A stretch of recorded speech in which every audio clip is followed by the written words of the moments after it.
kuhusiana na timu kubwa ambazo zimetoka nje ya viwanja vyao vya nyumbani zimeshindwa kupata matokeo, lakini ukasema nisikufananishe nao, na leo kweli umetoka nje ya viwanja vyao nyumbani, mechi ya kwanza ugenini umepata ushindi. Unaizungumziaje? Kwanza tunamshukuru Mwenyezi Mungu kwa kutujalia kupata ushindi katika mchezo wa leo. Haikuwa nyepesi hata kidogo. Kila mmoja ameona ugumu wa mchezo huu, na uzuri ni kwamba tulishajiandaa psychologically kukutana na upinzani mkubwa namna hii. Moja kati ya timu ngumu sana hivi sasa katika ligi yetu ya Tanzania ni pamoja na JKT Tanzania, na nichukue nafasi hii kwa dhati kabisa kumpongeza mwalimu Ahmad Ali kwa namna ambavyo ameitengeneza JKT na kuifanya kuwa moja kati ya timu tishio. Tumezoea kuiona timu ya JKT ama timu zenye muktadha wa kijeshi wakitumia nguvu zaidi kuliko ufundi, lakini tangu ujio wa mwalimu Ahmad Ali ameibadilisha JKT. Sasa inatumia nguvu, lakini vile vile wanatumia mipango mingi ya kiufundi. Unaona JKT wanaanzia mahali kuanzia chini, wanapiga pasi moja mpaka wanafika langoni kwa mpinzani. Ni mabadiliko makubwa ambayo ameifanya technician Ahmad Ali, na kwa hilo kusema kweli anastahili kila pongezi, na kama taifa tuna kila sababu ya kumtazama Ahmad Ali kama lulu kubwa katika mpira wetu wa Tanzania. Lakini pamoja na ubora waliokuwa nao JKT Tanzania, bahati mbaya kwao wamekutana na Simba Sports Club isiyoshindika. Isingewezekana kwa namna yoyote ile JKT Tanzania kupata ushindi au kupata walau sare mbele ya Simba Sports Club. Kitu kikubwa ambacho wamekipata leo na wana kila sababu ya kufanya sherehe kubwa ni kupata kagoli kamoja mbele ya Simba, lakini isingewezekana wao kupata ushindi ama hata kupata alama moja kwa sababu ya ubora tuliokuwa nao. Tuliweka tuliweka mpira chini, tukaangalia namna gani tunaweza tukawafungua. Kipindi cha kwanza ikawa ngumu, kipindi cha pili meneja Dimitar Pantev akabadilisha mipango yake ya kifundi sanjari na kubadilisha wachezaji, na tumeona imetulipa. Tumepata mabao mawili na almanusura tupate bao la tatu la Elim Panzu, lakini yote kwa yote sisi tunao furaha kubwa kwa ushindi huu ambao tumepata. Tumeendeleza maximum winning na 100% winning kwenye mechi zetu. Mechi 3 tumeshinda mechi zote. Hakuna timu yoyote ya ligi kuu ya Tanzania msimu huu ambayo imefanikiwa kushinda mechi 3 mtawalia. Ni Simba Sports Club. Nimeridhika 100%. Of course bado kuna kazi kubwa ya kuendelea kufanya kuiboresha timu yetu, kuweza kutumia zaidi na kutengeneza zaidi nafasi. Hiyo ni kazi ya mwalimu wetu Dimitar Pantev. Sisi mashabiki tumeridhika, tulikuja kupata ushindi, tumeupata ushindi, tuna ganga yajayo. Bwana Morris Abraham kwa alichokionyesha, kuna muda anakuja kama Lamine anakataa, kuna muda anakuja kama Messi anakataa. Namzungumziaje?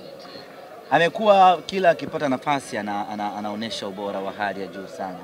Tangu amekuja, hii ni mechi ya 3 ya ligi kuu, tumecheza mechi 4 za kimataifa. Zote hizo ambazo amepata nafasi, aidha akianza anakuwa na mchango chanya, akiingia kutoka kwenye mabadiliko anakuwa na mchango chanya. Ni mchezaji wa daraja la juu sana. Tazama utulivu wake, namna ambavyo akikaa na mali upande huu wa kulia anakuwa na option nyingi. Anaweza akakatiza uwanja akaingia kwenye goli, anaweza akapiga pasi mtelezo, anaweza akashoot. Ni mchezaji ambaye amekamilika kwa 100%. Pasi mtelezo ikoje? Pasi mtelezo ni ile ambayo watu wamekaa wengi kwenye kikundi, alafu unapenyeza katikati yao, inapasua. Ndicho ambacho alifanya hata kwenye utengenezaji wa goli la pili. Alipenyeza katikati ya mabeki watatu wa JKT, wakatamani kama kuigusa hivi, ikawaporochoka, ikamkuta Simba mweusi akafunga walete. Mechi zote mlizocheza ametoa man of the match. Leo ilikuwa ni zamu ya Wilson Nangu. Beki wa namna gani? Tulijua moja kati ya silaha ambayo tutaitumia kuangamizia JKT Tanzania ni silaha mbili, ya Wilson Nangu pamoja na Yakubu Suleiman, na imetulipa. Kwanza imeonyesha kwa nini tuliwaamini na kuwasajili, lakini inaonyesha ni kwa namna gani ilikuwa ngumu kumsajili mchezaji aina ya Yakub pamoja na Wilson Nangu.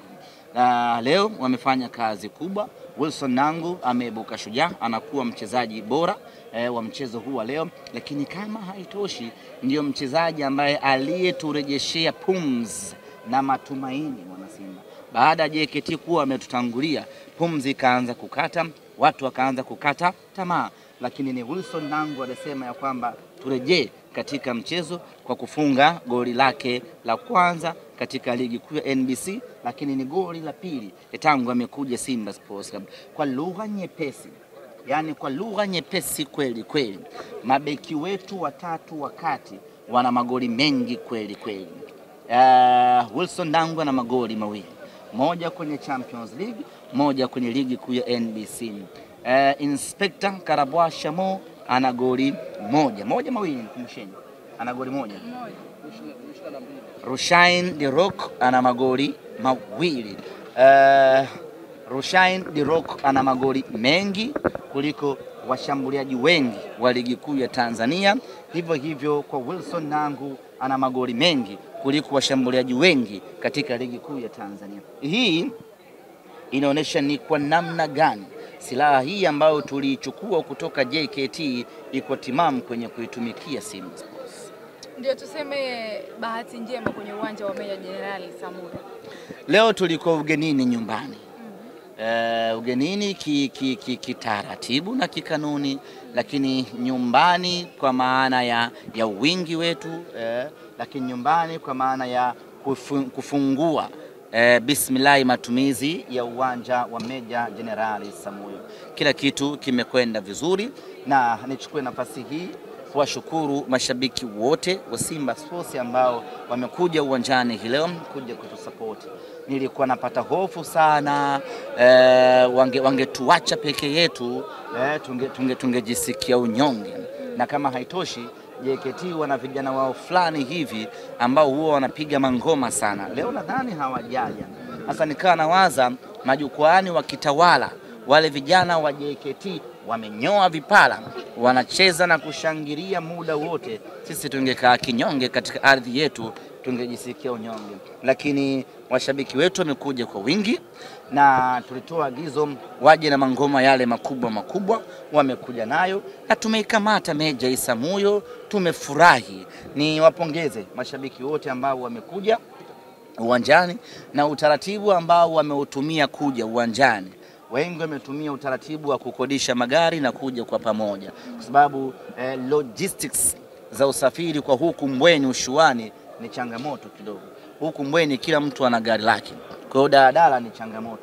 Daladala zinapita kule Bunju Bisu, Bunju huko Latifu unaona huko na kambali mama, lakini leo unaselelea kabisa, ndio daladala zinapita huko, kule inabidi uchukue tena Magengeni, uchukue bodaboda nyingine tena uje mpaka huko.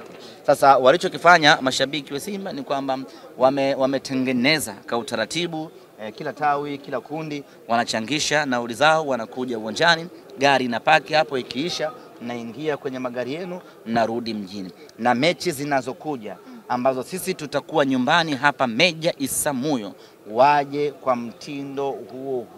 Tuendelee kuiunga mkono Simba yetu, huu ni mwaka wetu. Pantevo mechi yake ya kwanza ya ligi. Bila shaka kuna ujumbe ameupata kupitia mechi hii. Ujumbe wenyewe ni kwamba hii ligi ni ngumu kweli kweli. Hawa JKT Tanzania kwa namna ambavyo wameonesha kiwango bora hii leo, bila shaka mwalimu ana kazi kubwa ya kuendelea kuboresha vijana wake, kwa sababu kitu kizuri ukianza na ugumu inakufungua zaidi ya akili, ufanye maandalizi makubwa zaidi, kwa sababu kunakoelekea unaamini patakuwa pagumu. Lakini ukianza na mchekea, unampiga mtu bao 4 bao 5, psychologically unakwenda kuamini kwamba ligi ya Tanzania kumbe ni mseleleko namna hii. Lakini ukianza na watu chuma namna hawa kama JKT, bila shaka mwalimu kuna homework kubwa ambayo ameipata hapa na anakwenda kuifanyia kazi. Kuifanyia kwake kazi ni faida kubwa kwa maendeleo ya Simba Sports Club. Kuhusiana na kutumia uwanja wa Benjamin Mkapa kwenye michuano ya kimataifa, bado mko pale pale? Sisi tunatumia Benjamin Mkapa, nowhere to go. Mechi zetu za nyumbani zitakuwa Benjamin Mkapa. Wenzenu wamevuka maji, wanasema wanasafisha. Mtabaki wenyewe. Ewa, kimsingi lazima mtambue kwamba Benjamin Mkapa is not for everyone. Benjamin Mkapa is for Simba Sports Club. Ule uwanja umetengenezwa kwa ajili yetu. Ule uwanja sisi ndio